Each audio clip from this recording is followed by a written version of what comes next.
The proposal, the National Academies of Science Institute of Medicine was retained by USDA to look at the current nutrition standards and to bring them into line with the dietary guidelines and to make them simpler, were the pretty much, and to be cost effective or cost neutral if we could.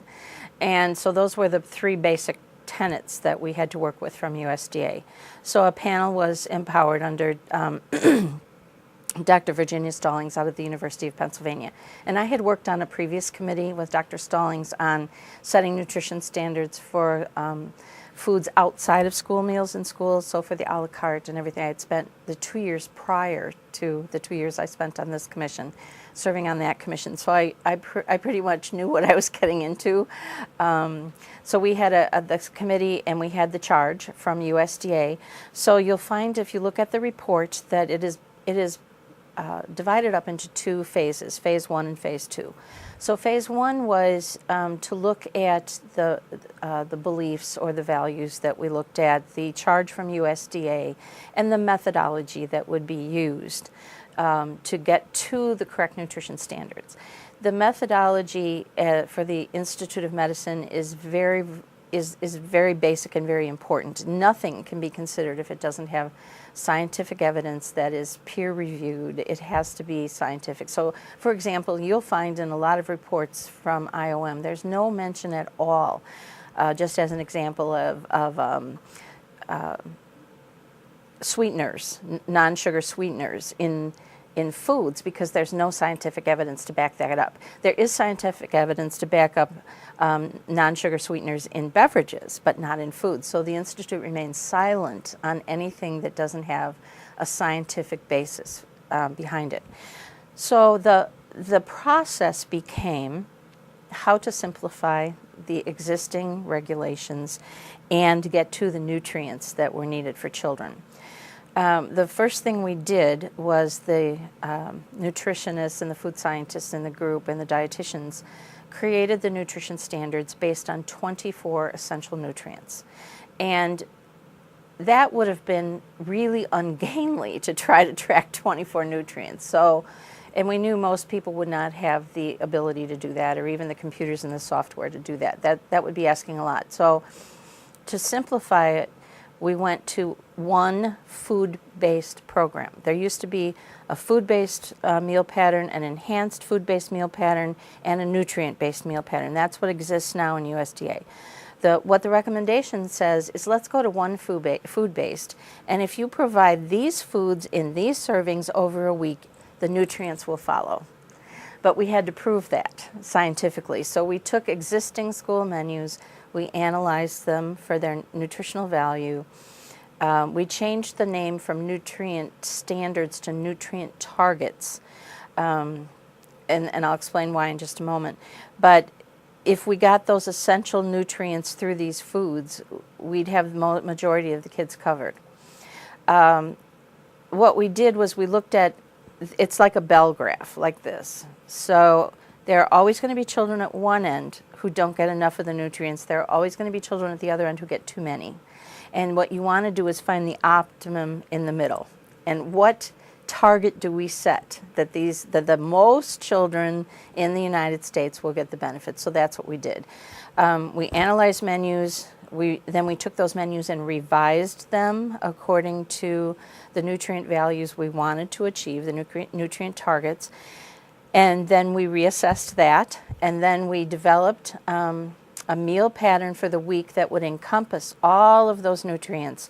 And then we created sample menus to prove that it could be done.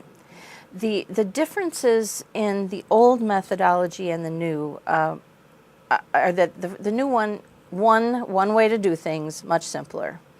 That the only things you really track now are calories and saturated fat and sodium. the fat content was changed. In USDA, it used to be 30% of calories or less from fat. Now it's 35 to match the dietary guidelines from 2005. So, and 10% of saturated fat. The most difficult thing, I think, for operators is going to be that there's now a calorie cap for each age group. Before there was a minimum calorie, but with the obesity factor, now there's a maximum calorie for each age group. But then we had to figure out, well, if you have K through 8 in one building and you have 2 age groups by USDA, so we had to merge and have ranges for calories for the different age groups. And from that point, we developed the menu saying, if you serve leafy green vegetables 3 times a week and orange vegetables 2 times a week, and this many servings of fruit and this much protein, then you have a meal pattern over a week that will be I think quite easy to follow when people get the hang of it. But I've heard horror stories from people who, I mean, the report is what, 800, 600 pages, and I think people got scared and said, oh, we have to track 24 nutrients now. No, you don't. It's really simpler. The sodium is going to be a challenge because the sodium recommendation is extremely low. But it's a built-in, the recommendation says it should be achieved in increments over 10 years, which is going to give industry plenty of time to develop the recipes and the ingredients that they need to reach that sodium target. It barely will affect us because we're there. We're already serving the extra fruits and vegetables. We're already serving the leafy green vegetables and the orange vegetables. I'd say probably for our program we're going to have to serve more legumes. We serve black beans and the black bean and corn salad. We're probably going to have to add another legume type product, and we're going to have to reduce the sodium. And most of it, we're at about 51% now of whole grains anyway, but that's the target, is 51% of the products you serve, grain products, have to be whole grain rich. So for us, it's not going to be that different. And I think that's true for most of Minnesota, honestly, that it's not going to be that different. And in fact, when I was developing menus for IOM, I used our menus as a kind of a springboard to get to those nutrients, and it worked. Well, I think that USDA is going to have to act rather quickly to change their regulations to meet the requirements, or the recommendations, I should say, that IOM put forward, because at the same time we released the report, we did reports to Congress.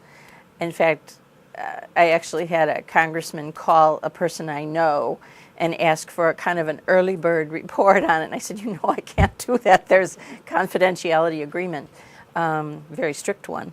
And so Congress was extremely interested in this, and so I believe that the pressure is going to come both from the White House and from Congress for USDA to get going on this and to get these things changes. Having said that, it's like trying to turn the Titanic around on a dime.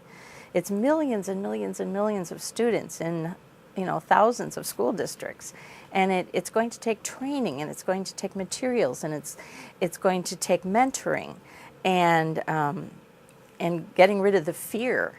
But I will tell you that already I attended the Child Nutrition Industry Conference in Florida in January, and already in the innovation stations that the companies presented, the ConAgras of the world and the Kellogg's and the General Mills, the JTMs of the world are already falling into place. Really, I think they're almost ahead of USDA in the products that they're developing and reaching those nutrient standards. They see the handwriting on the wall, and they know they have to get there eventually. So they're really industry's doing a great job of bringing out new products that if they don't meet the standards now, they will. It's the sodium one that's going to be the huge challenge for industry, because not only is it a taste thing, it's a preservative. So there are lots of challenges involved, but I know the industry's up to it.